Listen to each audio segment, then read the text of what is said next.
Hello, Tansei Anin. Good afternoon. Welcome to APTN InFocus. I'm Daryl Stranger. Today, we're going to be speaking about recent discoveries of unmarked graves. From Williams Lake, BC to northwestern Ontario and everywhere else across the country, communities continue to search former residential school sites for remains of the children who never made it home.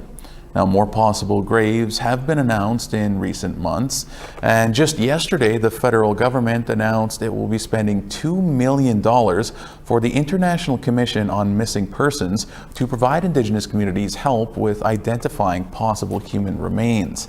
Now, in this episode, we will be speaking with researchers and community members about those recent findings and what it means to find an anomaly and what will be done moving forward. Now, as always, we would love for you to join in on our conversation. You can tweet us at APTN InFocus, or you can send us an email to infocus@aptn.ca. Now, a warning, this episode may be difficult for many of our viewers.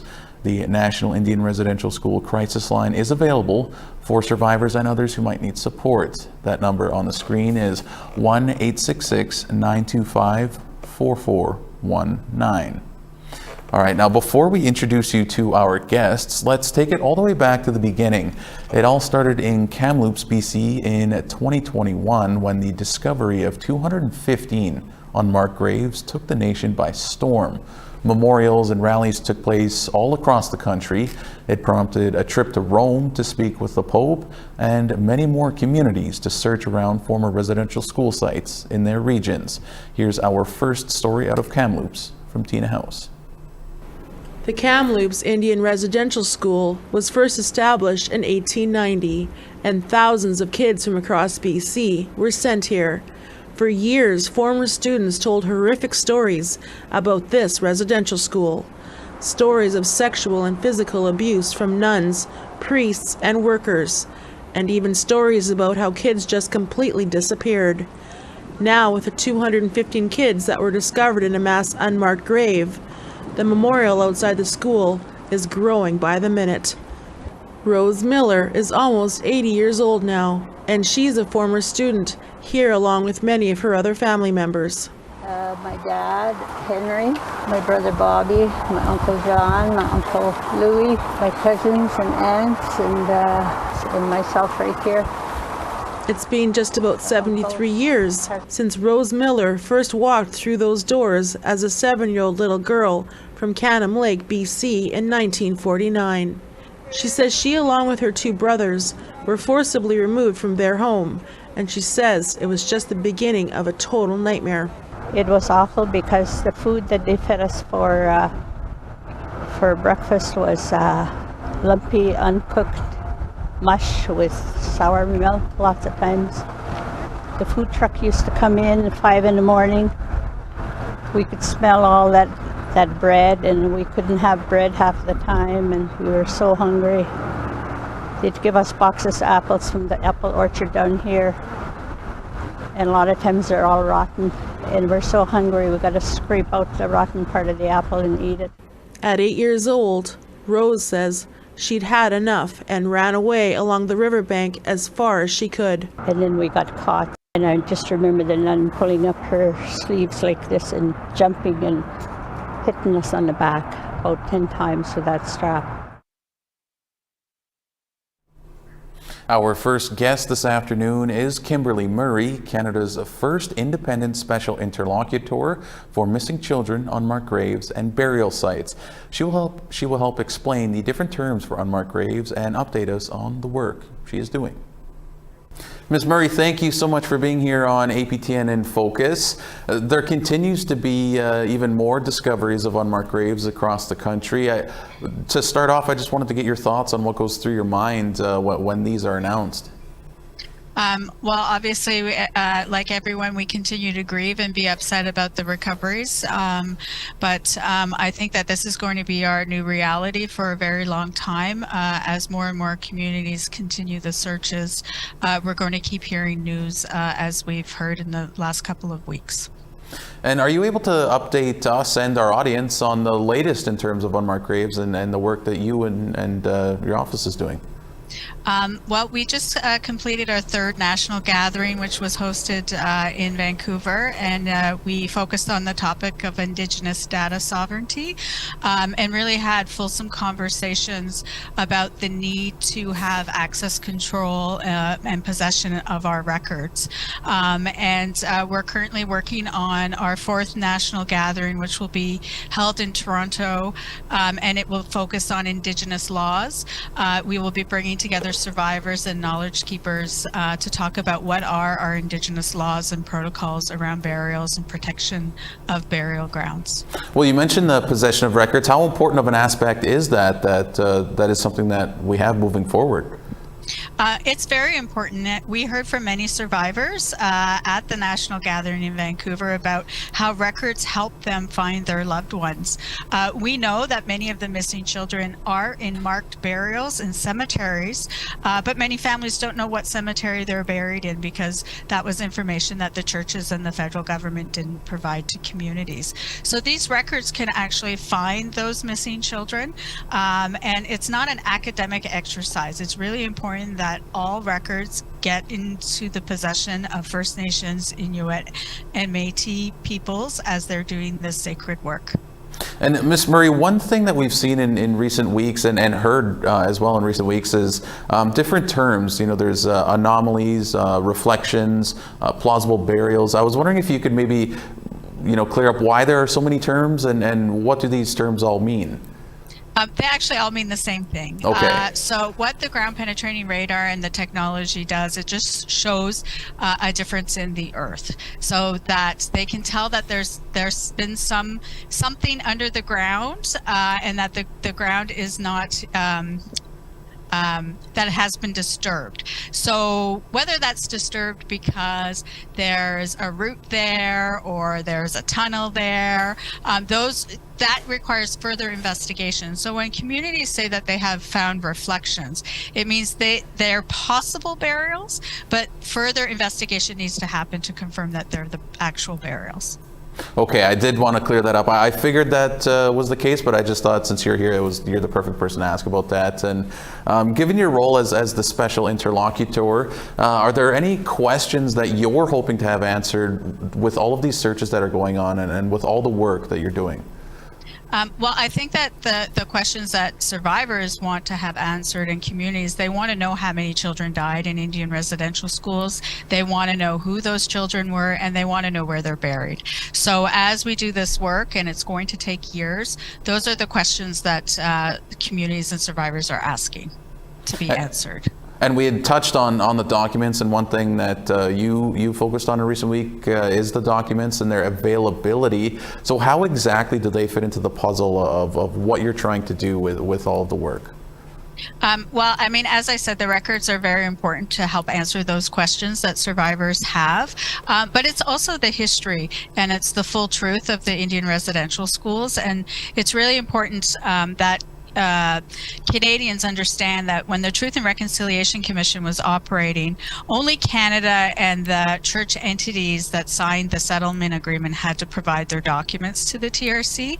There's many other institutions that house and hold records about Indigenous people, and in particular about Indian residential schools. So, for example, provincial governments, universities hold records, and it's really important that they produce those records to communities. So then, just like you had touched on, who should be able to access these records? Is it the communities and anybody else? Like who should be able to access these items? Yeah, so there's some good examples of memorandums of agreement that have been put in place with provincial archives and a community or a survivor group that is searching for records to help inform the work of finding the missing children. So any community, any First Nation, any survivor organization that's doing the work of looking for the missing children in unmarked burials should be able to access these records.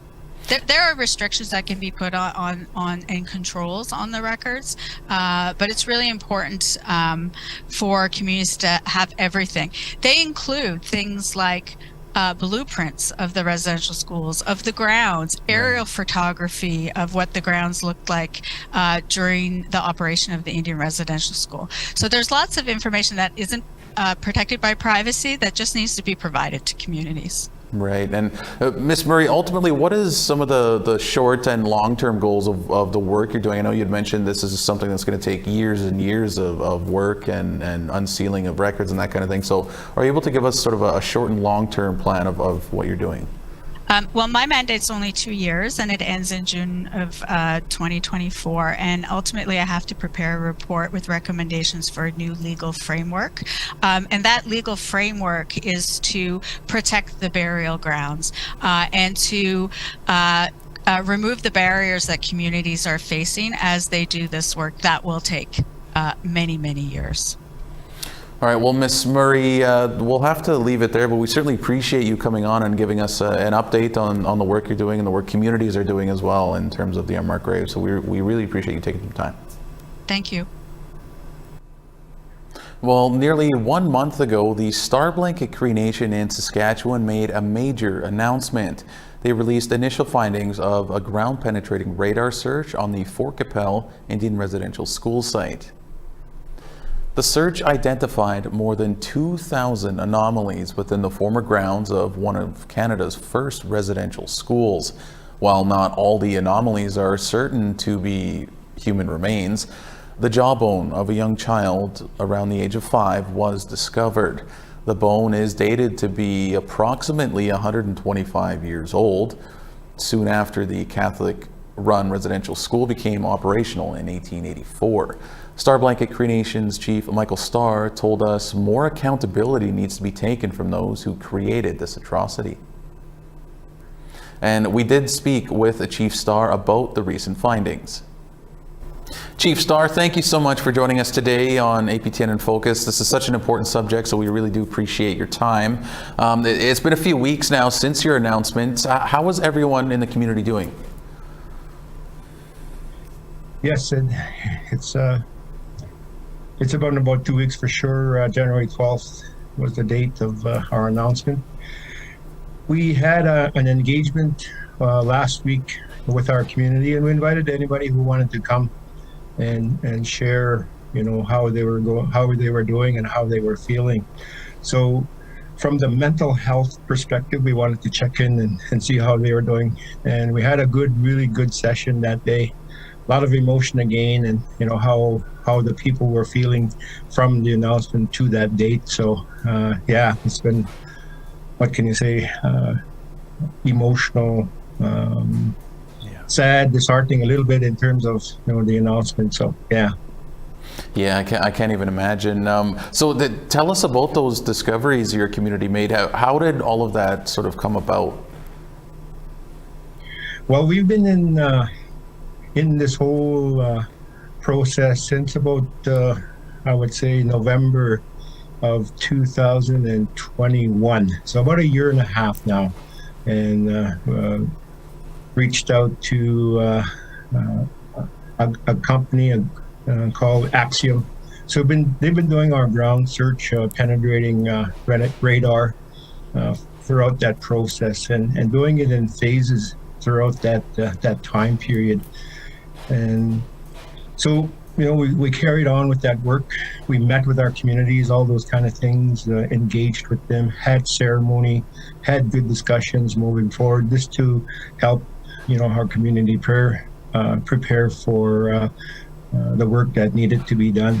We formed a project team, so we have a really great, I believe, a really great project team moving the process forward. So then that came up to all the work that happened. Well, I just wanted to mention as well, we have a security team keeping our ground secure.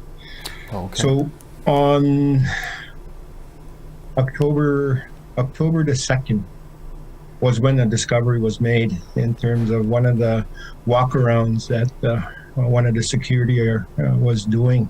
He came across a scatter of bones in his walk, and so he immediately called the security that were on that day, and so there was a few of them that happened to be around that day. So, but yeah, so August the 2nd, of last year in the fall. And then from when it happened, of course, we got it analyzed. We took that, we did that time to do that work. So throughout the winter months, the fall months, it was a challenge, for them to keep it inside it. And then, they really did a good job regarding that, because we didn't want to, how can I say it, bring that whole emotional impact at that particular time, because we didn't know what we found for sure until we got it analyzed. So on December 21st, well, we got that call, and so it's just before Christmas, right? So the holiday coming, and and all those kind of Christmas times that were coming. And prior to that, leading up to that day, our team formulated a plan, a communication plan, a media plan, if the discovery was indeed evidence or that it did come back remains, and so it did come back as remains as we understand it now. And it was a discovery of a young child between the ages of 4 and 6 years old. So from that perspective, we moved to that date on January 12th to make that announcement. So that was our plan, and that's how we did it. And Chief Starr, you mentioned the bones of the little child. I mean, with the jawbone discovered, it was such a powerful discovery. I mean, many of these announcements across the country, rarely are there any physical remains yet. What does the jawbone signify in this case? Yes, absolutely. We're well aware of other sites that were doing the work, and it signified the truth that something did happen on all these sites. So and that truth is very emotional to everyone, right? And all those thoughts that we have imagined until that time turned out to be true as well. And so a very emotional discovery, very heartfelt, and so it's been what can you say, the absolute truth of evidence of this discoveries that could further be made, even on our grounds and other grounds that are being searched. So so that's the way I believe it to be. And Chief Starr, just with everything that's happened the last few years, and especially the last few weeks here, what are your and the community's next steps as you guys move forward? Well, for sure, we our team had a debriefing. That was one of the first things we did. We had again the mental health engagement moving forward, and we'll continue to do that. And that's one of the things that we want to continue to do. One of the other things that we're keeping in mind, because not only our nation ancestors, our children, came to this residential school or the site, there was other nations involved. So we want to engage with them as well, just to give them that understanding of what was discovered, because they are reaching out to us, and what's going to be happening, and how are we going to move forward, and what we're doing. So we're always following our Kutaic, our knowledge keepers, guidance, and so one of those guidance is to, and along with our team, we want to probe a little bit into the anomalies that are around the discovery, and around the amount of anomalies, areas of interest that we have discovered, to provide that, again, absolute truth that the anomalies potentially have remains there. So that's what we're going to do. And Chief Starr, you had briefly touched on it. There have been announcements across the nation. How should, or maybe could, communities who make similar discoveries be working together on this, and how to proceed? Yes, absolutely.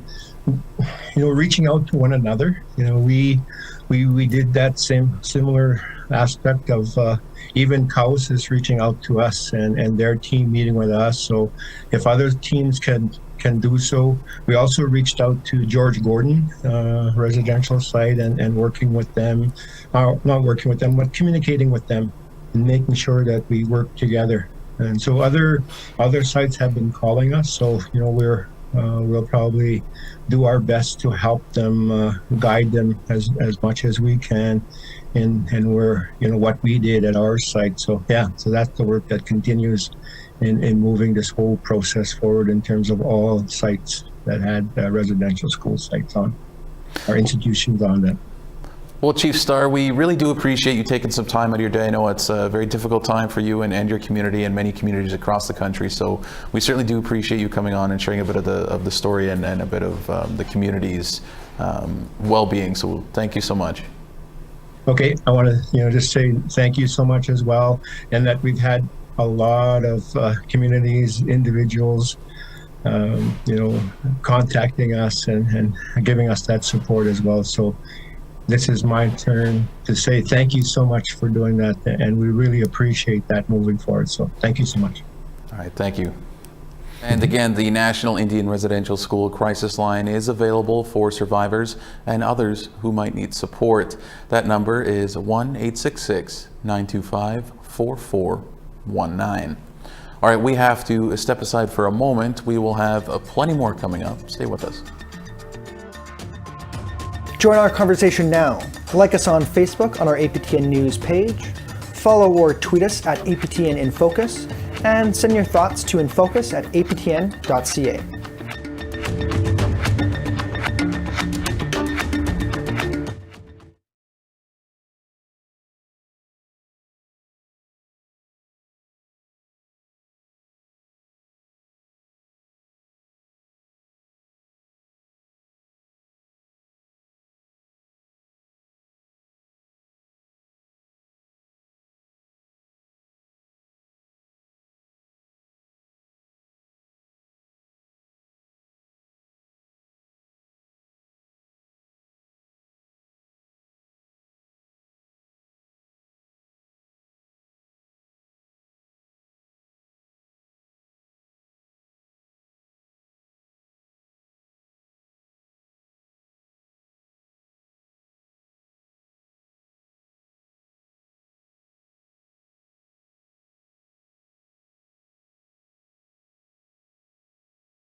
Welcome back to APTN in Focus. So we are continuing our look at the unmarked graves being announced across the country. In Alberta, members from the Saddle Lake Cree Nation released a report just a few weeks ago on unmarked graves. It states hundreds of children who attended the Blue Quills Indian Residential School died from tainted cow's milk. Here's a report from APTN's Chris Stewart. The Blue Quills Indian Residential School existed from 1891 until 1970, having changed locations 3 times. Between 1898 and 1931, it operated on the Saddle Lake Cree Nation.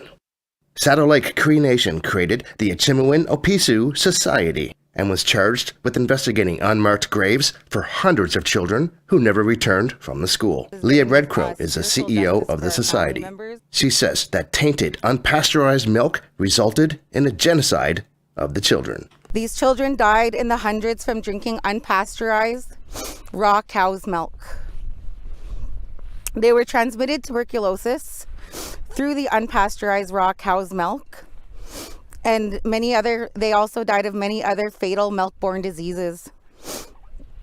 This was done recklessly at the hands of the school administrators, who are all now dead. And the Department of Indian Affairs did not impose safety measures for these children.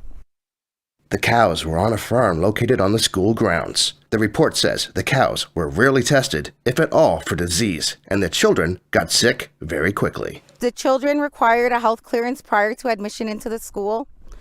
They were healthy. There was no health concerns with them. Nearly 20 years ago, Leah Redcrow says a mass grave was found at this cemetery. This big tree right behind me is where we found a mass grave that was accidentally excavated in 2004. The mass grave was filled with children-sized skeletons wrapped in white cloth. And we now don't know that the white cloth that they were wrapped in were bed sheets from the residential school. And here now to speak with us about the report and its findings is Leah Redcrow. Leah, thank you so much for being here on In Focus. I know it's not the easiest subject to talk about, so we appreciate it. We've reported on the recent findings of TB and its connection to the unpasteurized milk. I was hoping you could tell us a bit more about the research that is being done with that.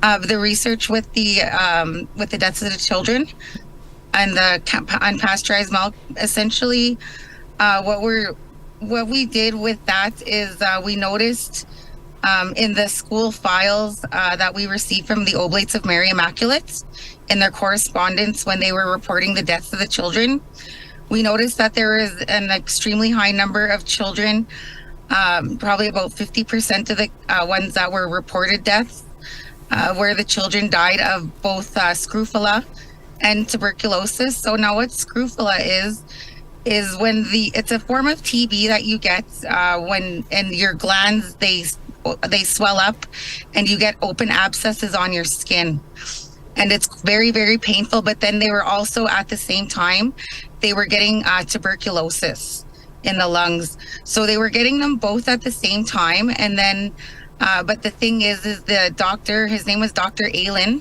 sent a letter to the principals asking why are these children getting this disease so quickly after admission, because I'm testing them as before they go in and they're healthy. And then so the doctor was already alarmed about this because there was nothing wrong with the children health-wise, and then they were getting both of these diseases combined shortly after admission. And then we noticed also as well, and so it took a lot of the research is still ongoing, but essentially we looked at decades of correspondence about the health of the children. And then we were looking at the school administrators, and also we have the daily journals of the priests. So the priest who was there at the time who was journaling, he was a school principal. Okay. And he was ended up dying of old age. And so we were wondering, how is it that all of these children are dying premature deaths, but yet the school principal is alive and well 50 years later without ever contracting the disease. Mm-hmm. And so then that's how we knew that there had to, because they seem to be, for some reason, not getting the illness. And so that was kind of a, like a big mystery too. Well, how is it that these children are all getting infected, but these school administrators are not. And then so we had to look at what are the things that are in common with the school administrators that are different with the children. And we looked at and then we started looking at the food that they were eating. And then so while this was all happening, we were getting disclosures from the oldest survivors that we have with us today from our community and from the surrounding communities. And they talked about the skim milk and the cream separator. And then so that's how we figured that this was likely the initial source. And then once we started looking into it more and researching, doing more medical research into their medical records, and looking at the scientific evidence available today, and different research papers, then we looked at the school livestock to see, okay, then it must be coming from the animals, like it must be the illness must be getting transmitted from the animals to the children. And then so yeah, that's essentially how we pieced everything together with the school files. And just basically and it took us, well, we started our research in 2020, the summer of 2021, like overall, and we started the more intensive research probably about a year ago. So it's over the course of a year to when we delivered our preliminary report that we were able to make all these findings. And then we found out that the cattle were not being tested for bovine tuberculosis. And then I found out that also when a cow is infected with bovine tuberculosis and then a child eats unpasteurized dairy products, then that child will, from the milk, they can develop both scrofula and tuberculosis from eating unpasteurized dairy products, which includes milk. Yeah. And just given what you know, Leah, do you think this may have been a common occurrence across the country and people just haven't, found either the documents or had the testimony or something like that? Well, I think people are still very early on in our research.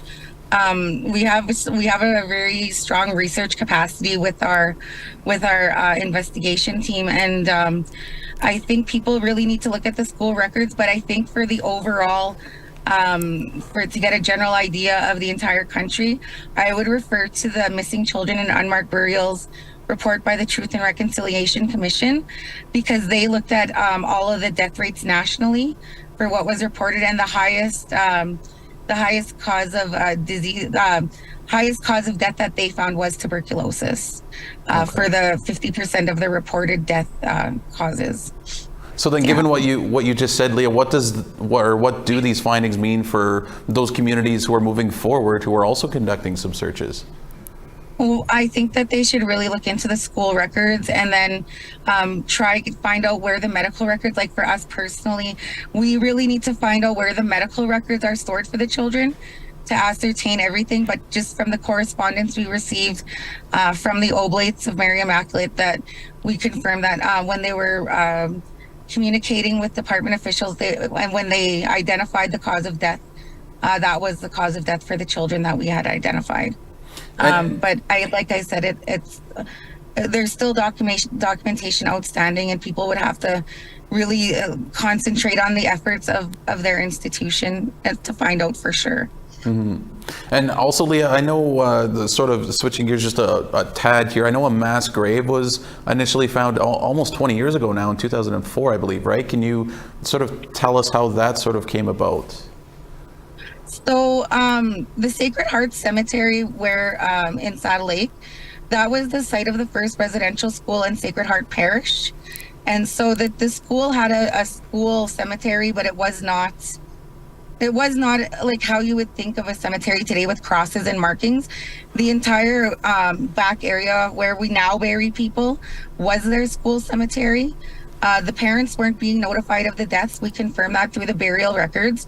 Every time a student died, they were buried the day that they died, so that ascertains to us that there was no funeral for them, and their parents were not there to witness those burials.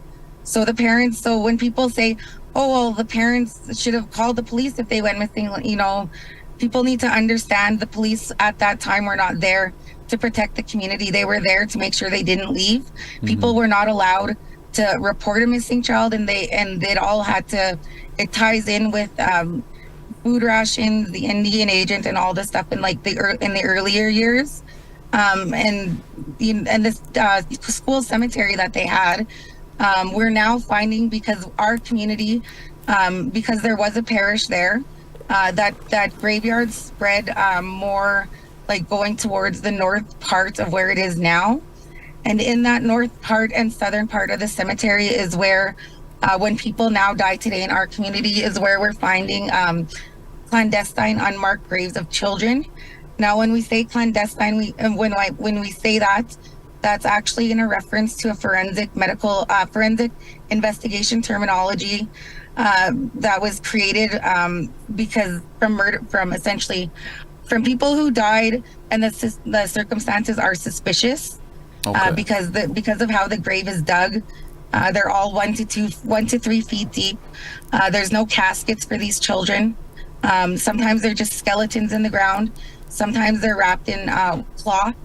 And so that's essentially what we figured out with that. And so the mass grave, we just got the data sets recently, and there's 179 anomalies that they figure are burials just in that one 20 meter by 20 meter section. Wow. And when it was accidentally excavated, the excavator who found it by accident said that there was numerous children-sized skeletons wrapped in white cloth, and we now know the white cloth they were wrapped in were the bed sheets from the residential school. That's just so that's how we know who it is. That's just so tough to hear, Leah. Just given all of the work that you're doing, have you met with the federal or provincial governments about any of the research or any maybe next steps with this? Yeah, we sent them our preliminary reports. Crown Indigenous Relations is working with us, and they are, we sent them in our our resource requirements for the next few years. Because this is going to take a long time. We're dealing with hundreds of deaths of children. In our most recent tally for just the first 30 years, we were at 335 children.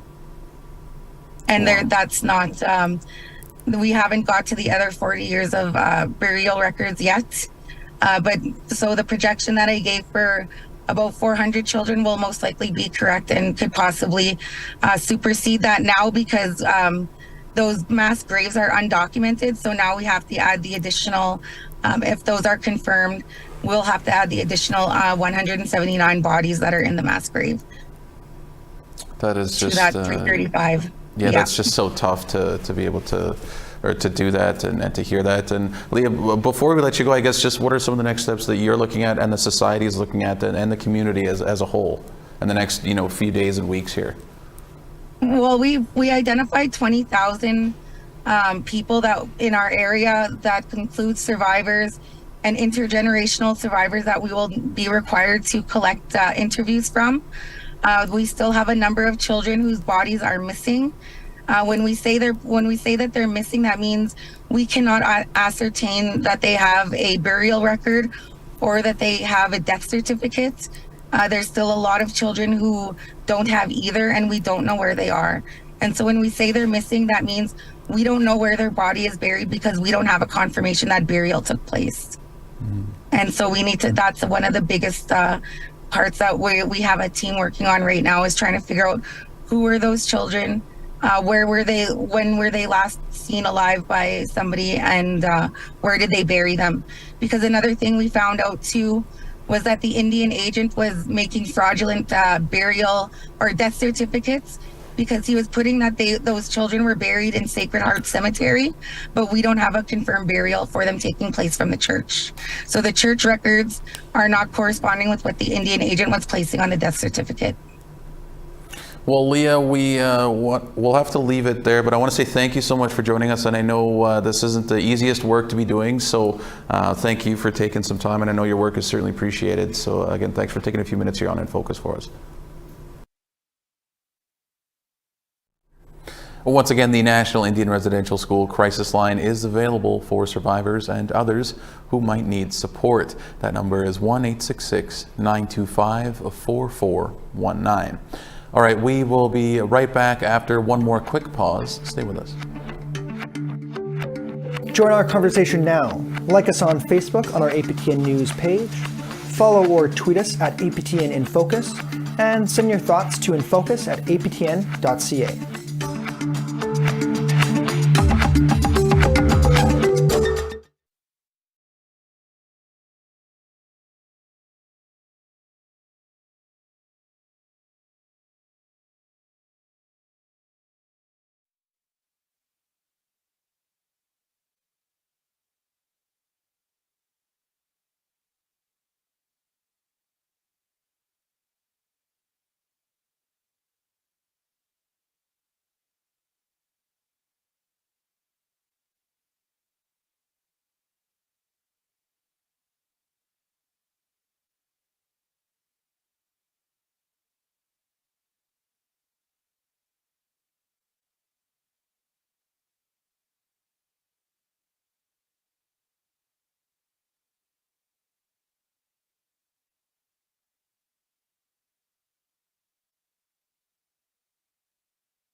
Welcome back to APTN in Focus. In January, communities in Ontario and BC released the results of their findings. Williams Lake First Nation says an additional 66 reflections have been located at the former St. Joseph's Mission Residential School. Officials say the reflections indicate characteristics of potential human remains. Now, last year, the First Nation announced ground-penetrating radar had located 93 reflections. St. Joseph's Mission is located near Williams Lake and operated from 1886 to 1981. And in Kenora, Ontario, preliminary findings were released from the ground-penetrating radar search of the St. Mary's Residential School. 171 anomalies were found, which could be unmarked graves. The St. Mary's Survivors Project started the search in 2020 with a ceremony on the site. The next steps there are to search other areas of the school site and discuss the findings with Special Interlocutor Kimberly Murray. And Chief Chris Skeed of the Wajish-Onagam First Nation near Kenora joins me now. Chief Skeed, thank you so much for being here on APTN in Focus. I just first off wanted to start with, how has the community been handling some of what's been going on the past few weeks? It's been very somber, to say the least. We, like as a community and survivors, we always knew we were on a former residential school site that was in operations from 1897 to 1972. And just like anything, when we lose a loved one as we get older, there's always that shock, that dismay, that those range of emotions. And it's been like that within my community, not only with our with the survivors, but also the families, our people in general, but also as a nation. Throughout Treaty 3 and throughout Turtle Island, I've been receiving a lot of support, overwhelming support from organizations, the city, the general populace, just expressing their, their condolences for our most recent findings of the 171 plausible grave sites that we have here in the former St. Mary's Residential School. Well, what you mentioned the support. What does that support mean to the community and more importantly to the survivors? We have mental health supports that were in the community, because I believe it's 2 weeks to the day, actually today, that we made that announcement to the survivors, but also to the public in regards. I believe it was the first in Ontario. And we have those Western approaches in regards to the mental health, but we also have traditional people as well, that if our survivors or anybody in general, they feel that they require that service or somebody to speak with, and by all means, they can reach out to them.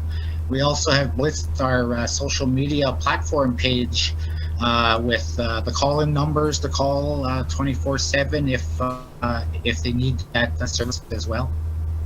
And you just mentioned it's only been a few weeks now since the announcement. Has there been any updates in the couple of weeks since the announcement? Any new updates you can share with us? Well, we've been kind of digesting the information of the announcement, of the findings. So we're taking it day by day, but I had the opportunity to speak with the federal and Ontario representatives just in regards to secure funding for our next phases of our project, our journey, our initiative.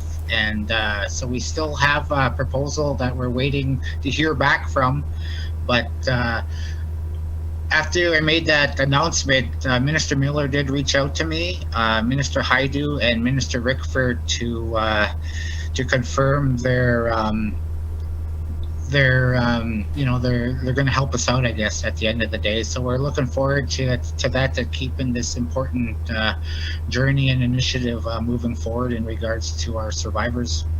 You mentioned the meeting with the federal government. I know that was something that was planned, was meeting with the federal and provincial government. So you've met with them, and is it funding you're looking to secure, and sort of what went into those meetings, and what came out of those meetings as well? Yeah, it was definitely a good discussion that we had, and they offered their support. Both federal ministers as well as our provincial ministers. And so our next round of funding, I guess, it's going to entail that we want to gain greater certainty on the number of plausible graves, using the additional technologies to conduct additional investigations at several additional sites not covered during the initial investigations that are in the vicinity of the school. Like my community, we're so close to the city of Kenora that we have a couple islands, and this is survivors' testimonial, just kind of areas that are off site of the former residential school site. So we're still working. It's somewhere on private lands. So we're still kind of working through that process to see, as some of our survivors do recall, and they're very difficult discussions to sit there and to listen to the survivors go back in time.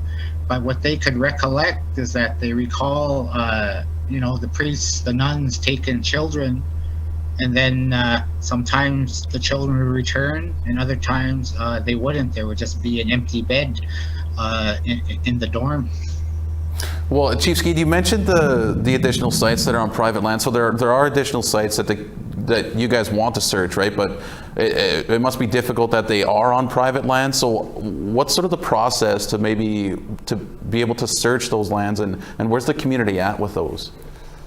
We're still working through that process. We're involving the interlocutor, our survivors, of course. And part of this, not only utilizing the technology of the GPR, the LiDAR, and all that, we're looking at bringing in cadaver dogs, because some of these areas that we're looking at are very dense, a lot of understory, and we would have liked to have utilized them now, but with the snow cover that we have, the cadaver dogs are not as efficient or effective as they would be in the springtime. So we're still sending out letters to who we need to send them out to, and then hopefully we do get a response and working collaboratively to search those areas that I aforementioned. Now, the community is calling these plausible burials. Why specifically that term? Why are you guys using that term? Because it's a very ancient cemetery, as well as these grounds. Myself, I am the son of a residential school survivor, but my grandfather attended St. Mary's, as well as my great-grandfather as well. And for us, and each community is specific throughout Turtle Island, and for us, we will not be exhuming any type of remains. What we would do is cordon it off with something natural from the land, such as cedar. And we do actually have a cedar pole that we erected that's around 50 feet tall. And it's in more contemporary flagpoles that just beside City Hall, they're made of steel or iron, and have a flag dangling there. But ours is more natural. It has a feather on the very top, and at the base it has feathers which are upside down, because in the spirit world it's nighttime, as today in the living it's daytime. So that's how we're trying to move forward, and it all goes back to our protocols and our ceremonies that was developed from our survivors. Well, Chief Skeed, just given everything that you've just said, what are some of the next steps in the next few weeks here and then the next few months as we lead into spring and summer with everything that's going on in your community?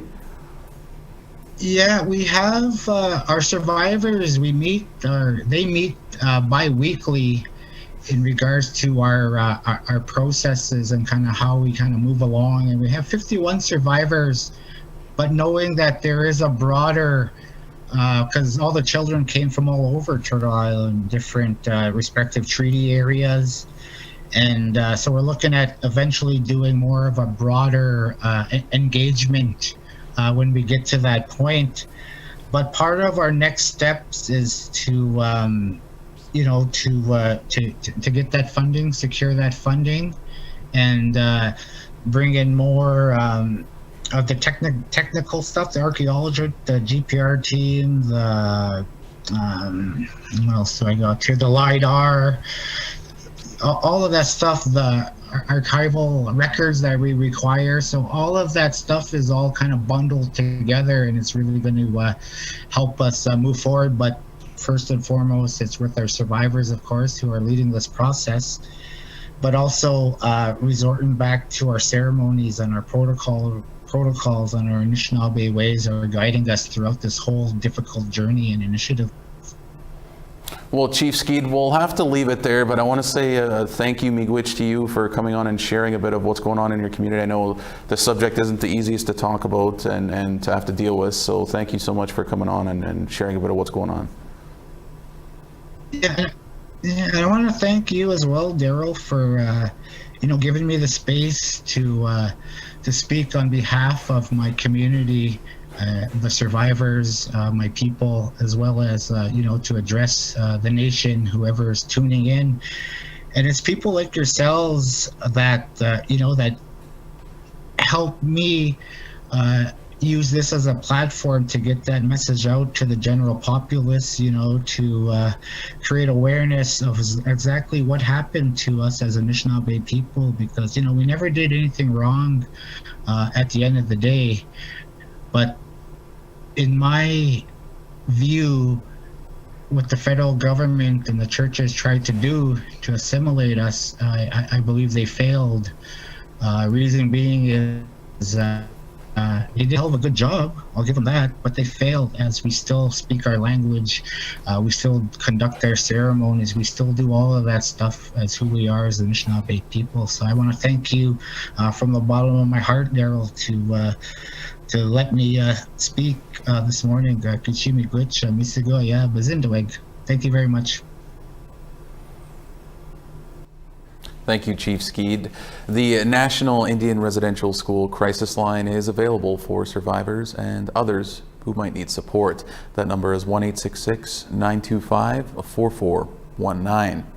All right, that is going to do it for this episode. We will continue to watch and listen to what communities and, more importantly, survivors are saying as more of these announcements come. Today's episode will be available as a podcast. You can listen and subscribe on aptnnews.ca/podcasts, or you can find us on your favorite player. And if you missed any of our past episodes and you want to catch up, you can find them and more on aptnnews.ca/infocus. I'm Daryl Stranger. Thank you so much for joining us, Miigwech. Have a great day.